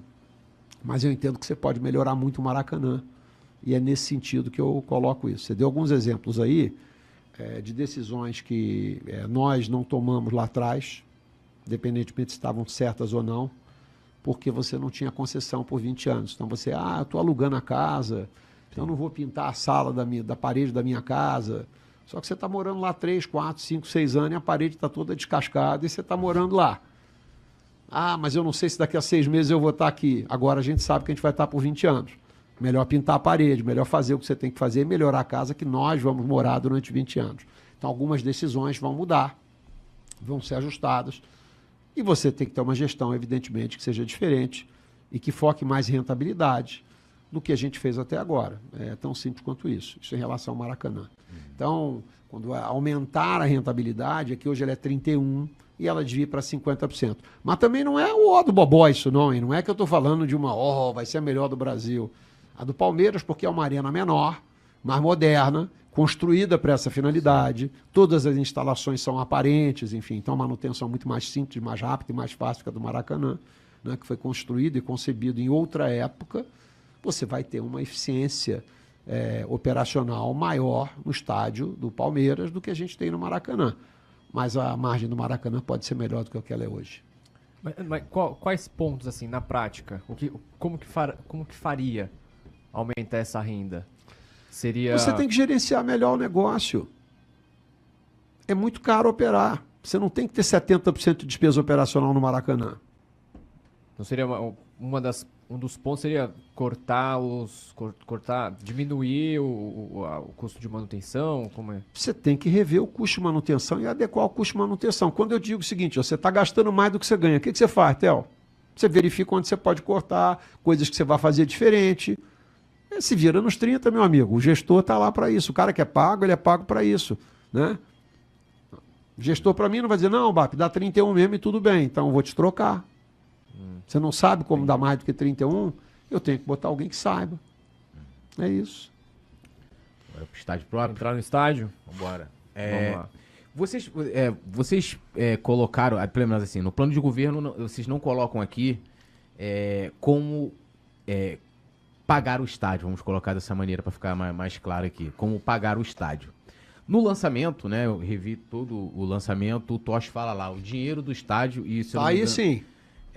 Tá aí sim. Tá aqui? Tá aí. Leia direito. Tá. O que o Tosh falou lá tá aí. Tá aí? Então vamos lá. O Tosh falou lá... Isso do aumento de receita, do aumento de margem operacional do clube, que gera dinheiro extra. Que vocês falam o seguinte, que o dinheiro do estádio não está... o dinheiro do estádio está dentro do Flamengo. É o que a gente acredita. Isso, que acho que tem uma entrevista recente também, vocês repetiram isso. E aí, que eu acho que totalmente assim, é um discurso completamente diferente do que está sendo prometido pra gente hoje, né? De pagar com a gente estava até falando um pouco antes do CEPAC, Namir Whites, a parte de alimentação e bebidas, né? Vendas de cadeiras. Onde que está essa grana no Flamengo? Eu te diria que a gente tem um espaço enorme para crescer receita. Você pega o orçamento do Flamengo que foi apresentado esse ano, é uma vergonha. Não tem uma nova linha de receita. Zero. O mundo muda o tempo inteiro, está tudo sendo monetizado, o mundo indo para o digital. O Flamengo faz um orçamento que não tem um centavo de dinheiro novo. E eles vão convencer a gente que eles vão conseguir montar um estádio de pé. Não vão. Não vão. Na nossa visão, isso aí é viver em Nárnia. E isso é uma arapuca da SAF, isso aí. Isso ali na frente vão chegar, olha, o CEPAC não funcionou como a gente imaginava, o naming right também não. O custo vai ser um pouquinho mais caro do que a gente falou, mas tem uma boa notícia, tem um fundo aqui que quer botar um caminhão de dinheiro para comprar apenas 30% ou 40% do Flamengo, ele paga a conta toda, e aí bota um outro jogador novo aí na jogada aí. Então, é o seguinte, se alguma destas variáveis que esta gestão está falando que poderiam ser viáveis, como a das CEPACs, nós vamos abraçar. Mas você sabe qual é a realidade das CEPACs hoje no estado do Rio de Janeiro? Está super ofertado de CEPACs. Tem mais CEPAC para vender do que tem construtor querendo comprar e pagar o que se está considerando. Então, se o CEPAC vale 100, tem gente pagando 70 nesses CEPACs hoje. O Flamengo está considerando isso? O Flamengo está considerando que tem CEPAC ofertado no mercado hoje e que o mercado ainda não consumiu? A gente tem que dizer a verdade para o torcedor. O nosso estádio, todos nós queremos. Quando a gente diz que o dinheiro está dentro do Flamengo, é porque o dinheiro vai estar só dentro do Flamengo. Não vai estar só dentro do Flamengo. Mas é uma insanidade você achar que vai se vender estes dinheiros que estão sendo ditos aí. Entendeu? Cadeira no Maracanã custa 52 mil reais para você ver o jogo de domingo agora. Alguém vai pagar 180 mil numa cadeira do Flamengo sem que o estádio esteja pronto? Podendo esperar 3 anos, 5 anos, ver se o estádio vai ficar pronto e comprar lá na frente, de repente? O que será que vai acontecer com o preço dessa cadeira? Na hora que a gente sair do Maracanã, a gente vai ter, eventualmente, menos jogos no nosso estádio que a gente tem no Maracanã, que nós vamos jogar alguns jogos no Maracanã. O que acontece com o preço do ativo cadeira que você tem no teu estádio? Se eu te disser, você vai comprar uma cadeira que você vai ver 40 jogos do Flamengo por ano. Pode ser 30. Você paga a mesma coisa na cadeira? Não. Não paga? Mas isso aqui é Flamengo. Então, algumas perguntas têm que ser feitas e você tem que pensar o seguinte: e se não der certo? Como é que faz? Naming rights é um assunto interessante, que é o seguinte: quem que tendo dinheiro, porque naming rights é um negócio para gente grande. Quem tem dinheiro para botar em naming rights, quem é que colocaria dinheiro em naming rights de um estádio que só vai ficar pronto daqui a 5 ou 6 anos? Naming rights, o cara quer botar dinheiro em alguma coisa que vai ficar pronta amanhã. Não daqui a 5 ou 6 anos. Quem é que tem dinheiro para esperar 5, 6 anos alguma coisa hoje em dia no mundo? 5, 6 anos mudou tudo no mundo hoje em dia. Então, outra coisa, naming rights é um projeto para empresas, eu fiz isso 2 vezes na minha vida profissional. Assim, é muito difícil alguém ficar com naming rights atrelado a algum negócio mais do que 8 anos. Porque depois de um determinado tempo, o local ele fica impregnado da tua marca. É como se você alugasse um apartamento muito tempo, você vai embora de lá e o proprietário não consegue alugar para mais ninguém. Vou te dar um exemplo. O maior desafio para você vender o naming right de um estádio do Maracanã. Quem é que vai querer botar dinheiro no estádio como Maracanã e ser acusado de quem matou a marca Maracanã? Vai brigar contra o Maracanã? Não. Onde é que vai ser o jogo? Vai ser no Maracanã. Porra, botei um caminhão de dinheiro da minha empresa, chama o nome da minha empresa. Será que os jornalistas vão chamar o nome da empresa ou vão falar que é Maracanã? Maracanã Coluna. Maracanã. Então veja, assim, tem senões por trás disso que são como a vida como ela é. E quando você fala dessas coisas, o cara é contra o estádio, para com essa bobagem, a gente tem que fazer de maneira responsável. E qual é a forma do Flamengo fazer? Eu acredito que o Flamengo em 5 anos pode fazer mais 1 bilhão, 1,5 bilhão de resultado para além do que ele faz hoje. Resultado. Aí você teria uma parte importante do estádio paga, com dinheiro nosso, que é aquela história de que o dinheiro está dentro do Flamengo. Mas tem que fazer mais e melhor, seja no Maracanã, seja no Flamengo. Dá para fazer? Nós acreditamos que dá para fazer. Vai ser suficiente para fazer um estádio? Não. A gente entende que se tudo que eles dizem der errado, você teria que endividar o clube em 700 milhões. Vocês colocam isso no plano de governo. Então você leu aí que tem de onde vem o dinheiro. Você falou que você não sabia de onde vinha o dinheiro, Túlio. Pô, nós estamos dizendo de onde vem. Um dinheiro dentro, um dinheiro que a gente já gastou de caixa, de 200 e poucos milhões, e um dinheiro de endividamento. Né? Agora você vai dizer, pô, mas se vier naming rights mais em cima, abate desse número, faz a nossa vida ficar melhor.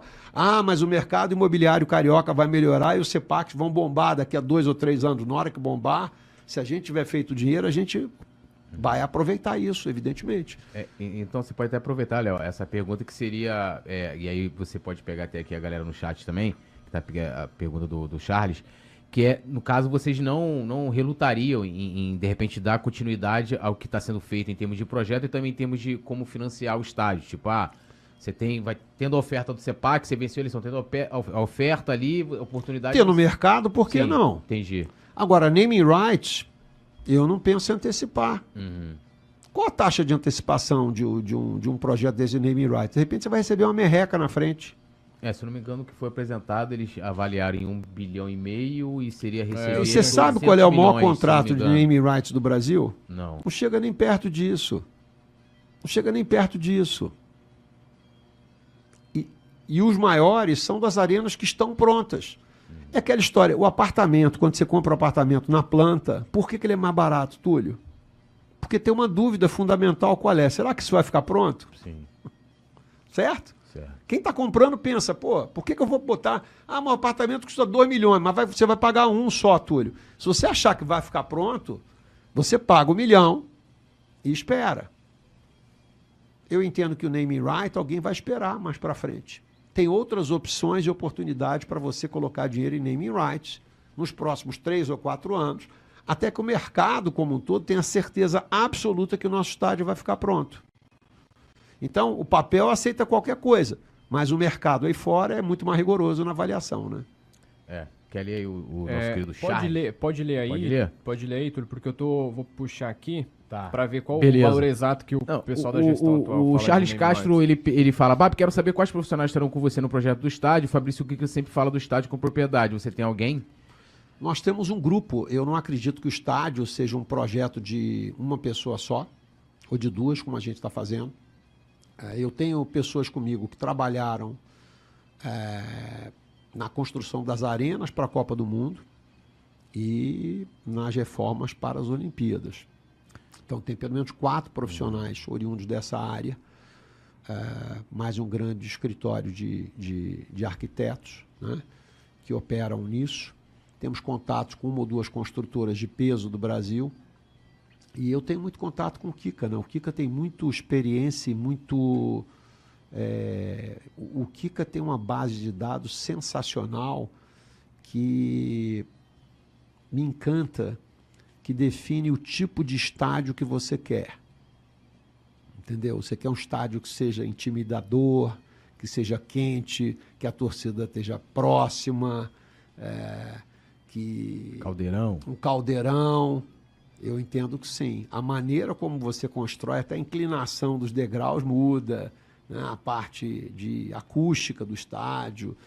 Então, o Kika tem um conhecimento especial sobre isso. Ele entende tudo, de todos os detalhes de estádio? Não. Mas ele é um cara que, do ponto de vista conceitual de produto do que você quer, ele é um craque e a gente não vai abrir mão disso. Então, se a gente ganha a eleição, eu vou ter o Kika no time da gente, trabalhando como consultor nisso, com toda certeza, dentro dos limites que ele, como profissional, possa atender, porque ele mora fora do Brasil, né? Mas eu espero contar com ele. O Alexandre Ramos aqui, que é o nosso querido Alexandre Dutra, eu acho que você já respondeu, que falou, Bap, se você for eleito, você é a favor do estádio ou não? Ainda, você aprovaria a construção do futuro estádio do Flamengo? Sim, desde que a gente não vá comprometer a performance esportiva do Flamengo, nem que a gente vá virar SAF. Então, o melhor compra, ideia de dinheiro... Não, peraí, ideia de dinheiro novo. Bap, tendo o Maracanã, não seria válido fazer uma pré-venda do espaço do novo estádio para shows, por exemplo, por 5 anos? Acredito que seria ninguém vai pagar dinheiro empresa, antes. Né? Uhum. Pré-venda, acho difícil. O Robin Barbosa falava, Morumbi não colocaram, estava impregnado também na NFL antes de acabar o estádio, já tem o nome do estádio com name rights e você pode me dizer como aumentar a receita, mas aqui já tem um problema, Robin, porque você não falou o nome do estádio. Você vê a vida como ela é. Aí, ó. Aí ele fala aqui que você pode dizer como aumentar a receita, que acho que está dentro também do que você respondeu. Não, olha, eu vou te dizer, dentro do Flamengo, assim, vocês devem ter amigos influencers aí. O cara tem 1 milhão de seguidores, quanto que ele tira por mês aí? Já é 50, 60 contos por mês de propaganda, publicidade que ele faz. Por quem é esse amigo aí? Tem influencers aí que ganham dinheiro, não tem? Muito. O Flamengo tem 37 milhões de usuários únicos e não faz um centavo com rede social. Que tal? Você acha que a marca é boa? O produto é bom? Por que a gente não faz? Por que o produto Flá TV ainda se chama Flá TV? Já devia ser Flá Play, não? Já devia entrar no mundo digital, já devia casar as coisas, né? Contrato com a Adidas, tem lá a previsão para fazer 2, 3 milhões de camisas. Por que o Flamengo só vende 1 milhão de camisas com a Adidas por ano? 2009 vendeu 2,3 milhões com a Olímpicos. A torcida do Flamengo diminuiu de lá para cá. O Flamengo jogou bola 3 meses em 2009. Vendeu 2,3 milhões de camisas. Cada milhão a mais que você vende, de repente, aí são 50 milhões a mais para o clube. Você tem que trabalhar, né? Então tem formas e formas de você fazer mais dinheiro. O programa de sócio-torcedor do Flamengo, assim, ele não conecta os produtos que os patrocinadores ou quem licencia produto do Flamengo tem. A gente não concede desconto para os torcedores. Mas a maioria desses contratos tem descontos. Por que a gente não oferece isso? Porque você tem que ter uma plataforma de relacionamento, que a gente não tem. A gente tem uma plataforma de venda com o programa de sócio-torcedor. Na hora que você troca isso, você vai poder fazer mais dinheiro com o clube. O próprio programa de sócio-torcedor do Flamengo é uma experiência ruim hoje, né? Não é uma experiência bacana. Se você melhorar a experiência, seguramente vai ter mais dinheiro. Então, eu entendo que tem possibilidade dentro do clube de você fazer mais e melhor. Então, muito desse dinheiro viria daí. Ainda nessa questão do estádio, a gestão atual, ela diz que todo o estádio vai custar 1,9 bilhão, né? E aí eles citam que toda a arrecadação, toda a grana para essa construção vai vir de novas linhas de novas linhas de receita. Aí tem aqui name rights, que está sendo avaliado em 1,5 bilhão em 20 anos. Venda antecipada de 1.000 cadeiras perpétuas por 187 milhões. Venda de 5 mil cadeiras por 5 anos, avaliada a 183 milhões. E a venda antecipada de 28 camarotes por 5 anos, avaliada em 100 milhões. Além do potencial construtivo da Gávea de quase 500 milhões. Como que é essa distribuição de receita que a sua chapa pretende criar para a criação do estádio? E se também, a pergunta que tem a ver, e se vocês pretendem continuar com esse projeto ou se vão começar tudo do zero? Não, começar do zero é uma tolice. Nós vamos ver o que a gente tem e a gente quer ver o estudo de viabilidade econômica e financeira desse estádio, que até hoje não foi feito, né? Está se falando de possíveis recursos que você venha a ter. Se algum desses recursos se tornar viável e for o dinheiro mais barato para o Flamengo, é óbvio que a gente vai fazer. Nós não temos compromisso com erro. Mas é o que a gente falou há pouco. Infelizmente, a gente acha que o estádio vai custar muito mais do que eles estão dizendo e que esses dinheiros que eles dizem que virão não serão tão simples como eles imaginam. Então, nós jogamos de uma maneira muito mais conservadora. Eu entendo que eles estão vendendo um sonho, estão vendendo um terreno na lua e usando a paixão do torcedor para, de alguma maneira, achar que esse torcedor rubro-negro não se deixe iludir.